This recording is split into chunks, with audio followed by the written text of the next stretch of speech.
Never liked Boxing Day anyway, it's pish. Glorious! No, I won't give in till I'm victorious! Hello everyone, this is CJ Novo 992 and today we are back for another brand new video. Today's video we're going to be discussing Rangers versus Hibernian. I'm going to try and break down the game at the best of my ability. But if you saw my last video where it was Hibs versus Rangers and it finished 0-0, it's going to be the exact same fan recap. Everything that we've done wrong in that game, we also done wrong in this game.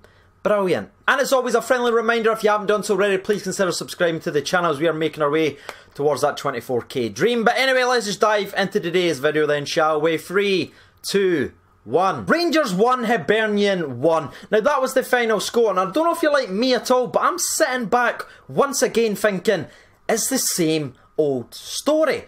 Chance, chance, miss, miss, miss, miss, miss. Concede in the last 5 minutes from a cross from the left-hand side. It's getting scary. I mean, if the games didn't last 90 minutes and they lasted 85, we'd be top of the league without a concern.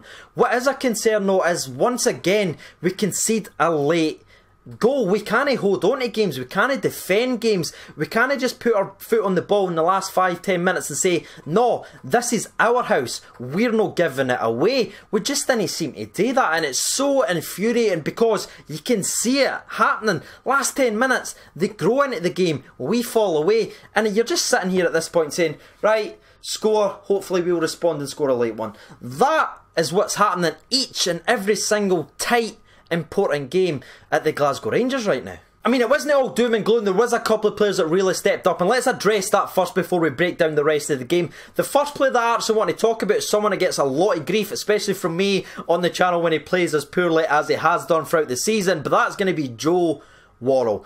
I thought Joe Worrall was actually really good against Hibs. I thought he won everything in the air. I thought you could see at the left centre-back spot, not the right centre-back spot, the left centre-back spot, he just seems a lot more comfortable, and him and Goldton's positioning, they were a lot closer, they were constantly communicating, and they weren't just slapping and running into each other like the day when we flipped them for no reason. So I've got to give Joe Worrall a lot of credit. I thought he was brave as well, won a couple of key interceptions, but once again, his distribution with the ball is absolutely dug me. The next player I'm actually going to be discussing is going to be Andy Halliday. Nah.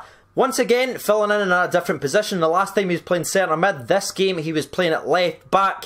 And if I'm honest with you, he got stuck in. He closed down Hibs. He's obviously a very dangerous winger, and he ended up having to change position because he couldn't get anything from Andy Halliday. And I guess one of the main criticisms I can probably see that someone's going to say about Halliday is he was a wee bit wasteful on the ball. But what I would counter that is, at least he was trying to make things happen. You know, when he got the ball, he wasn't just passing the buck backways or sideways. He was looking forward and he was trying to slip in Middleton. He was trying to slip the ball to Morelos. He was trying to be positive. And once again, I've got to give Andy Halliday a lot of credit, playing in a different position from his last game, and he didn't put a foot wrong. Apart from the fact that he was obviously beaten for the Hibernian goal, but you've got to say to yourself, what is Rangers' marking all about? You're going to put Andy Halliday on Darren McGregor at the back post. The Hibs centre half versus Halliday.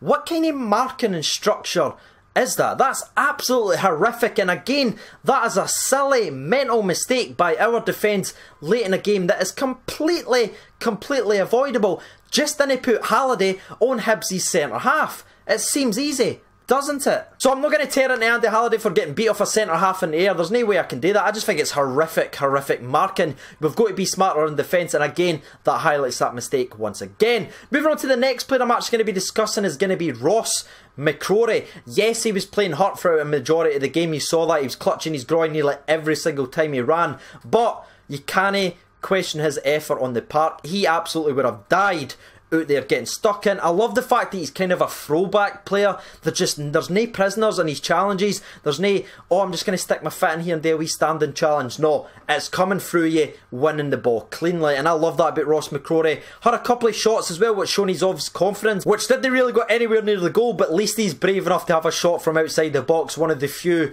from the midfield that's actually doing that. And my only hope for Ross McCrory is that he's fit for the old firm. And the last player the match is going to be discussing for playing well is going to be none other than Mr. Ryan Jack. Ross McCrory once again playing in the hole, which allows Ryan Jack to sort of play further forward, and I thought you got to see more of the creative side. You can clearly see it's something he's working on and he's getting better at each in every single game. And it isn't just me being a fanboy, but he looks like a captain in the midfield. How many times did you see him turn around and screaming? And when Hibs scored, who was it that was standing at the halfway line, clapping his hands, doing this, screaming for the boys to focus and get back in it? That is Ryan Jack slowly taking over a Rangers side. And if I'm honest with you, you could argue he should be sitting at the end of this game with 2 assists. He put Glenn Middleton through on goal twice. The first time that Glenn Middleton clocks back, and he opens his body up, hits a good shot, which is very, very well saved by Bogdan, who, once again, to be fair, had another great game against the Glasgow Rangers. And the second through ball that Ryan Jack put to Glenn Middleton, he actually tries to square it to Morelos instead of just maybe dinking it, or even just doing like a sort of finish like he'd done against Villarreal, just putting your foot around it and just wrapping it by the goalkeeper. But that's maybe being overly critical, but you need to focus on Ryan Jack. He's getting more creative and putting the balls in behind the defence, which is good, and that is what we're crying out for. I wish maybe some of the other midfield players were able to do that, especially Mr. Koulibaly. Let's discuss the Koulibaly, because I thought he ran his pan in a lot today, you know what I mean? You can't fault the guy's effort. He got stuck in, you saw him run every single blade of grass, but there's just something missing for him. He can't seem to pass for 5 yards. I don't know if that's been overly harsh, but he just gives the ball away all the time. He seems to be better at hitting long passes than he is at hitting short passing.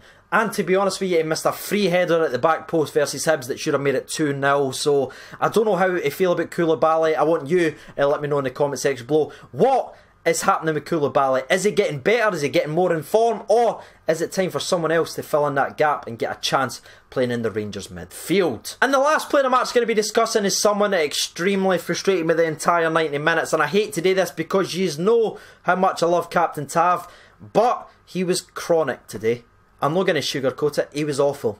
Just so bad. His crossing was off, which is normally always his saving grace, but wasn't it just that? He just looked so out of sync with Candeias. How many times did he try and pass to Candeias, but it was miles behind, or he just passed the ball to play, or he tried a switch that went straight to Kimbiri? He was completely off his game, and you could see he was trying to play himself out of it, but he just couldn't do it. It was a chronic performance from Captain Tavernier.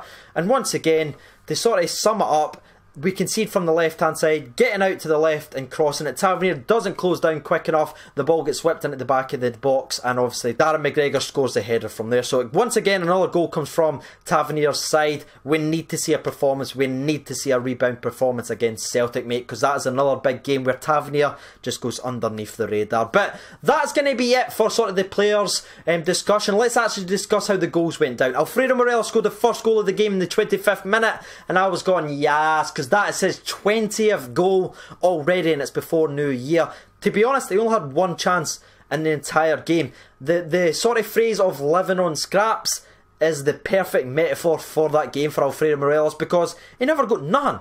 Never got any passes in behind. The one he did was a sort of good reactive Candeias header downward. He runs through and goal and buries it into the back of net. It was a great finish, but once again, that was his only chance that we created for him the entire 90 minutes. He huffed and he puffed.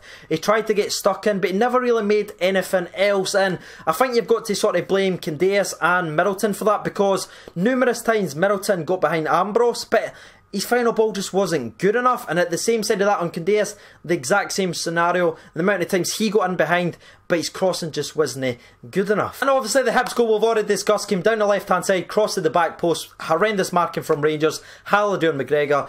Our goalkeeper Shagger gets a paw on it, but he couldn't save it out, and that is it. We never really created anything at the end of the game. We never really responded. I thought the substitutions came a wee bit too late in the game. The fact that Connor Goldson, who was clearly hurt, playing to the 60th minute. Now, I absolutely love that he was willing to come out and try and play through his injury, playing for the badge. Absolutely love that. But it made me extremely nervous that we were willing to try that. And to be honest with you, Hibs nearly scored from it, because he couldn't get out to Kimbiri quick enough, and Kimbiri ends up smashing it over the bar. That made me extremely nervous. And on the other side of that, I thought Koulibaly played far too long. He looked out his feet around about the 70th minute. Substitutions slightly off by Steven Gerrard. We need to get smarter, but I know we were sort of restrictive of what we could do. There's a lot of injuries in the squad, a lot of players were playing with knocks, but come on, we're at home. There needs to be 3 points, and we need to be mentally tougher in these big games. But that's it, that's me had my say. What did you guys think? Make sure you let me in the comment section below, because I need to know what you're thinking. I genuinely need to, because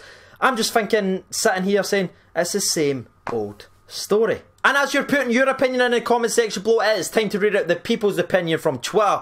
Bear from the North says, McGregor, Jack and McCrory outstanding today. The rest were average. Captain Tav was the worst on the park.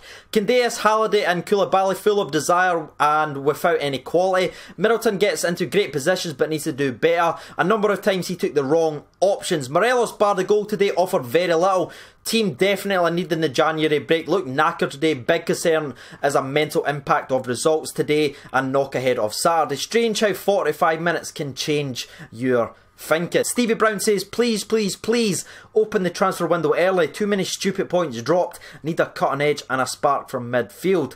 Penna Cartel says, doing our best to throw away the title challenge. Joe McDonald says, business as usual, not taking our chances and killing the game off. Jamie Mackay says, pure mince, we offer nothing, so flat, defended so deep, looked like a shadow of the team at the start of the year. Ross Watson just says, bad, he doesn't even do a Wallace joke, that's how annoyed he is.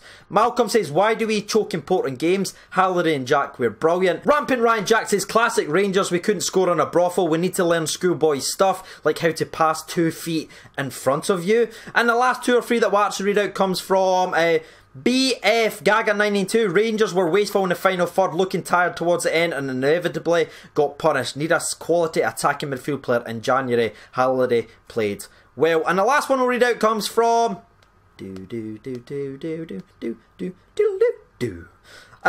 Scott B says, I watched the classic A Bridge Too Far. Okay, that's a deep cut reference. But there it is, ladies and gentlemen, boys and girls. You've heard the people and my opinion. If you haven't done so already, you know what to do by now. And as always, if you'd like to support the channel directly, as we are closing in on the new camera, the link for that will be in the description below. I've been CJNova92. Thank you so much for watching, and bye-bye.